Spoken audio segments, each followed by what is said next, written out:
Okay, so we are going to be talking about Henri Matisse, who is a contemporary, obviously, of Picasso and Braque. Picasso kind of saw him as one of his main competitors, even though their styles are completely different. But as one was painting one masterpiece, the other one was working on a different style of masterpiece. So they were both working in Paris at the same time. And then even here you could see, I mentioned this when I talked about La Demoiselle d'Avignon. This is the piece that the Joy of Life is the woman right here resembles one of the women in La Demoiselle d'Avignon. So he definitely was, Picasso was influenced by Matisse and likewise.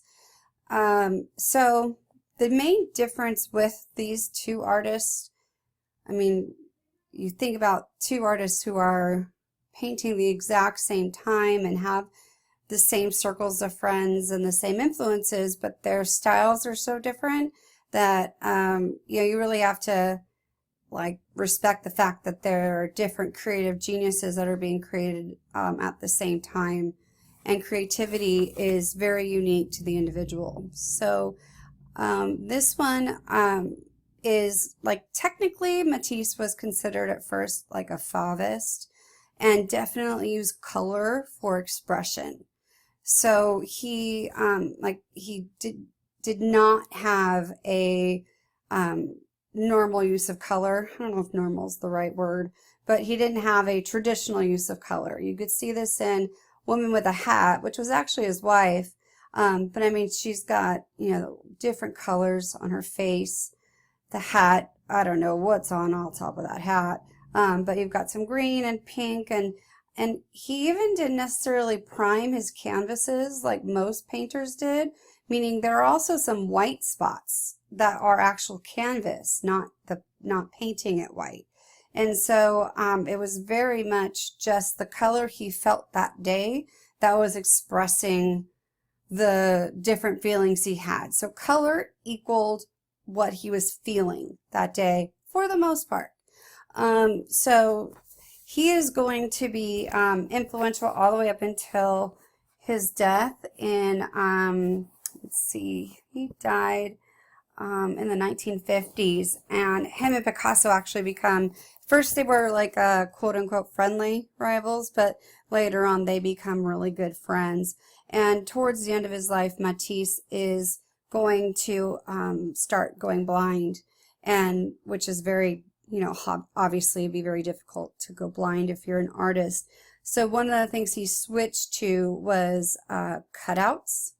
There's I don't know if you guys remember, in my room on top of the ceiling, there's a painting that's like a blue body with yellow stars, and that one's called Icarus, and that's actually a cutout. And so basically he would cut out a form and then paint it or paste it onto a canvas, and that was easier for him to create than actual paintings. And so he definitely evolved his own personal style over time. But let's talk about the Goldfish.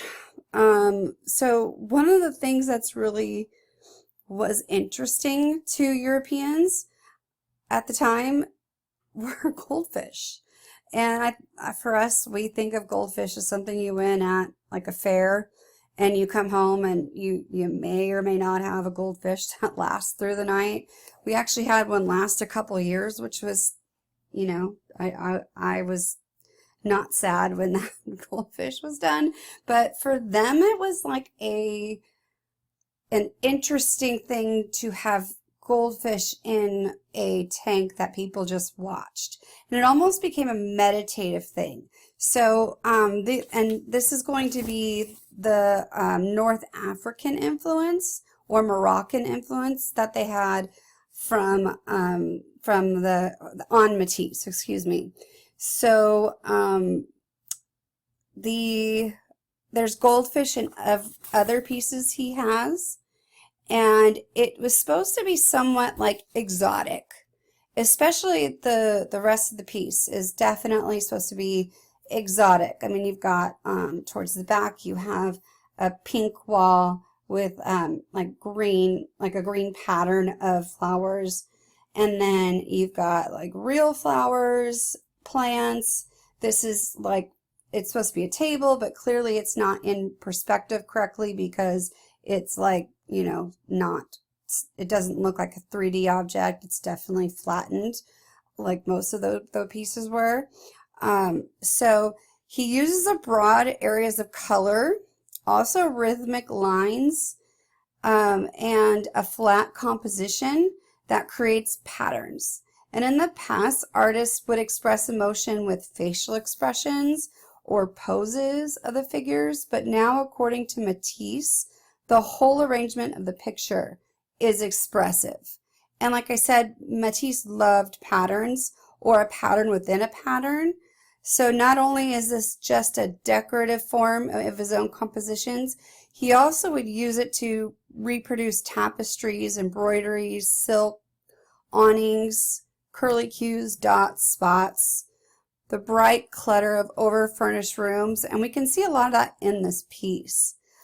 When I mentioned Morocco, you know, that's North Africa and definitely Islamic, and he did have a love of Islamic art in a way like Picasso had for African art. And he saw a show of Islamic art that was in Munich, Germany, as he was heading back from Moscow in 1911. And as we learned in our Islamic period, patterns and the illusion of a completely full world, or as we talked about, that horror vacui, it's where everything from far to near is pressed with equal urgency against the eye. And Matisse admired that and wanted to transpose that, but using his own take on it and focusing on color for expression. So he would use plant, animal, and furniture drawn with same lines that suggest harmony between humanity and nature.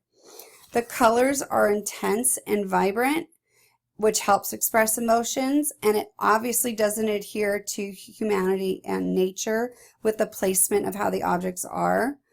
Now, Matisse never ascribed to any manifesto, like the kind I mentioned before in our background stuff, but there's very few references to a political event. It's really just alone an expression of political opinion.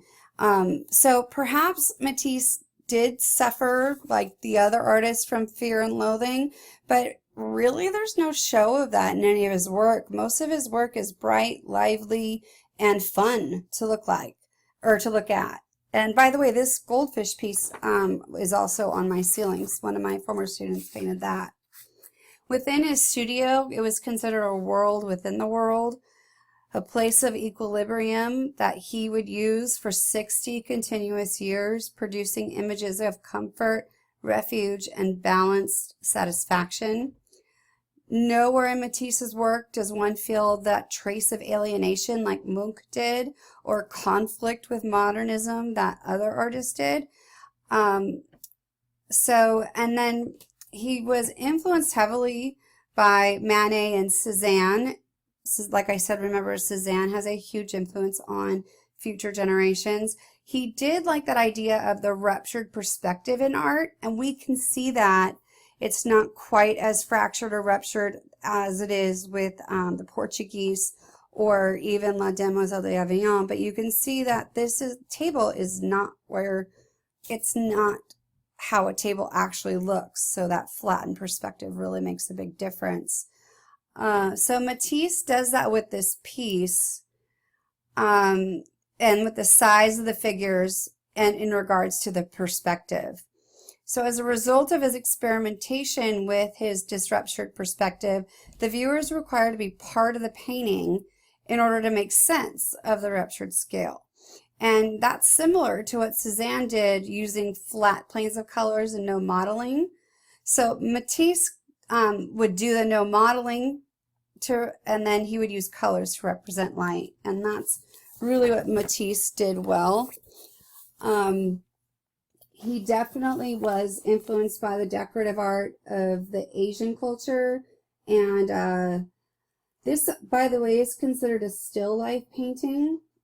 different from Rachel Royce's Fruit and Insects, and even obviously very different from Daguerre's Still Life in Studio. But this is his fascination with goldfish is definitely in response to him going to Morocco and noticing that the people would go to lounges. And if you know from Islamic culture, they don't drink alcohol, but they do use hookahs, or did. Well, they probably still do. I don't know. But, and what they would do is they would kind of like hang out in these hookah lounges, and there'd be goldfish bowls, and they would just stare and see the goldfish swim all around as they were using the hookah. So, he's kind of bringing that to the Europeans and showing this new, well, it's new to the Europeans, but what the outside world kind of sees, because Europeans didn't collect fish, or definitely not goldfish. So, let's see. That's it for Henri Matisse. He is one of my favorites, just because he has such a colorful career, and it lasts a long time. So I encourage you guys to kind of look and see what other things Matisse did, because he's really a very well-known artist that was producing at the beginning to the middle of the 20th century.